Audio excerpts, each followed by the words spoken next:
திமுக கூட்டணியில ஏற்கனவே காங்கிரஸ் கட்சி மோதல் போக்கை கடைபிடித்து வரக்கூடிய நிலையில தற்பொழுது ஆட்சியில் பங்கு வேண்டும், இல்லை என்றால் கூட்டணி இல்லை அப்படின்னு காங்கிரஸ் சார்பில் தெரிவிக்கப்பட்டிருக்கிறது. இது மட்டுமல்ல, திமுகவின் பலமான கூட்டணியாக கருதப்பட்டு வரக்கூடிய விடுதலை சிறுத்தைகள் கட்சியும் திடீரென்று போர்க்கடி பிடிக்க ஆரம்பித்திருக்கிறது. மேலும் முஸ்லிம் கட்சியினரும் திமுக கூட்டணியில புதிதாக மோதல் போக்கை மேற்கொள்ள தொடங்கியிருக்காங்க.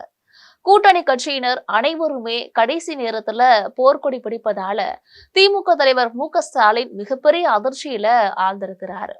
இது பற்றி ஜெம் தொலைக்காட்சி வழங்கும் சிறப்பு செய்தி தொகுப்பை இப்போது பார்க்கலாம்.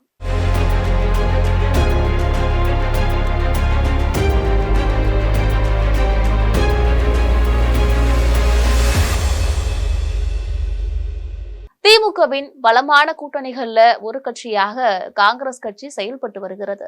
காங்கிரஸ் கட்சியின் அகில இந்திய தலைவர் ராகுல் காந்திக்கும் திமுக தலைவர் மு.க.ஸ்டாலினுக்கும் நெருங்கிய நட்பு இருக்கு. இருவருமே இந்தியா கூட்டணியில தான் இருக்கிறாங்க. இந்த நிலையில கடந்த 2 ஆண்டுகளாகவே தமிழ்நாட்டில காமராஜர் ஆட்சி அமைக்க வேண்டும், திமுக ஆட்சியில் காங்கிரசுக்கும் அமைச்சர் பதவி தர வேண்டும், இது மட்டுமல்ல தொகுதிகளை கூடுதலாக ஒதுக்கி தர வேண்டும் என பல்வேறு கோரிக்கைகளை காங்கிரஸ் கட்சி சார்பில் முன்னெடுத்து வந்திருக்காங்க. தற்பொழுது உச்சகட்டமாக திமுகவிலிருந்து காங்கிரஸ் கட்சி எந்த நேரமும் விலகலாம் என்ற சூழ்நிலை இருக்கிறது. மாறாக காங்கிரஸ் கட்சியினர் தமிழக வெற்றி கழகத்துல இணையலாம் என்றும் பேசப்பட்டு வருகிறது. தமிழக வெற்றி கழக தலைவர் விஜயை பொறுத்த வரைக்கும் காங்கிரஸ் கட்சி எப்படியும் தங்களோட கூட்டணி வைக்கும் என்ற நம்பிக்கையில இருப்பதாக சொல்லப்படுகிறது. இதற்கிடையே காங்கிரஸ் கட்சியின் மூத்த அரசியல்வாதியான திருச்சி வேலுசாமி தமிழக வெற்றி கழகத்துல இணைய போவதாக சொல்கிறார்கள். இவரு கோயம்புத்தூர் மாநகராட்சியில முன்னாள் மேயராக இருந்தவர். காங்கிரஸ் கட்சியின் மூத்த அரசியல்வாதி மட்டுமல்லாது சிறந்த பேச்சாளர். காங்கிரஸ் கட்சி சார்பில் சட்டமன்ற உறுப்பினராகவும் பணியாற்றியவர். தற்பொழுது திருச்சி வேலுசாமி தமிழக வெற்றி கழகத்துல இணைய போகக்கூடிய தகவல்கள் காங்கிரஸ் கட்சி மத்தியில ஒருவித பரபரப்பை ஏற்படுத்தியிருக்கிறது.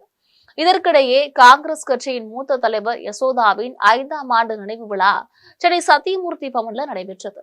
அப்பொழுது பத்திரிகையாளர்களை சந்தித்த காங்கிரஸ் கட்சி தலைவர் செல்வ பெருந்தகை சில கருத்துக்களையும் தெரிவிச்சிருந்தார். அதுல குறிப்பாக பார்த்தோம் என்றால் திமுக அமைச்சரவையில காங்கிரசுக்கு பொறுப்புகள் தரப்பட வேண்டும், இதைத்தான் காங்கிரஸ் மேலிடமும் எதிர்பார்க்கிறது.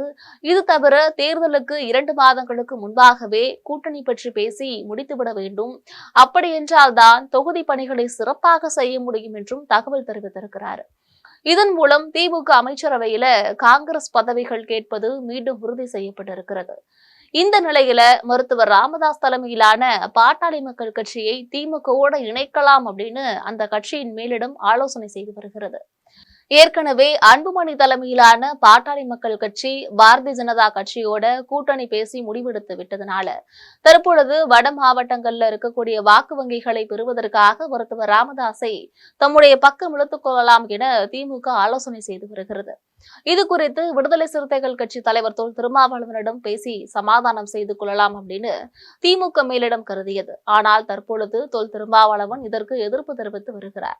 எந்த காரணம் கொண்டும் மருத்துவர் ராமதாஸ் தலைமையிலான பாட்டாளி மக்கள் கட்சியை கூட்டணியில் இணைத்துக் கொள்ளக் கூடாது என்பதில் அவர் தீர்க்கமாக இருக்கிறார். ஒருவேளை ராமதாஸ் தலைமையிலான பாமக திமுகவில் இணைக்கப்படும் ஆனால் விடுதலை சிறுத்தைகள் கட்சி தமிழக வெற்றி கழகத்துல இணைக்கலாம் என்ற சூழ்நிலையும் தற்போது ஏற்பட்டிருக்கிறது. இது திமுகவிற்கு மிகப்பெரிய ஆபத்தான சூழ்நிலையாக கருதப்படுகிறது. இது மட்டுமல்ல, காலம் காலமாக திமுகவோட கூட்டணி வைத்து பணியாற்றி வந்த முஸ்லிம் லீக் கட்சியும் தற்பொழுது புதியதாக மோதல் போக்கை கடைபிடிக்க தொடங்கியிருக்காங்க. இந்திய யூனியன் முஸ்லிம் கட்சியின் விவசாய அணி மாநில பொதுக்குழு கூட்டம் தென்காசியில நடைபெற்றது. இந்த கூட்டத்தில் கலந்து கொண்ட முஸ்லிம் லீக் கட்சியின் மாநில பொதுச் செயலாளர் முகமது அபுபக்கர் செய்தியாளர்களிடம் பேசும்பொழுது, தமிழகத்துல இஸ்லாமியர்கள் 7% இருக்கிறார்கள்.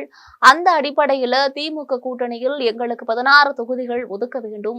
அதில் இந்திய யூனியன் முஸ்லிம் லீக் கட்சிக்கு 5 தொகுதிகள் தரப்பட வேண்டும்.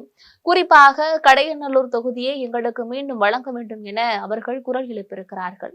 இத்தகைய சூழ்நிலையில மு.க.ஸ்டாலின் அடுத்த கட்ட நடவடிக்கை குறித்து மூத்த அமைச்சர்களோட அதிரடி ஆலோசனைகளும் நடத்தி வருகிறார் என்பது குறிப்பிடத்தக்கது. இதுபோன்று பல்வேறு அரசியல் செய்திகளை உடனுக்குடன் தெரிந்து கொள்ள ஜெம் தொலைக்காட்சியுடன் எப்பொழுதும் இணைப்பில் இருங்கள். நன்றி.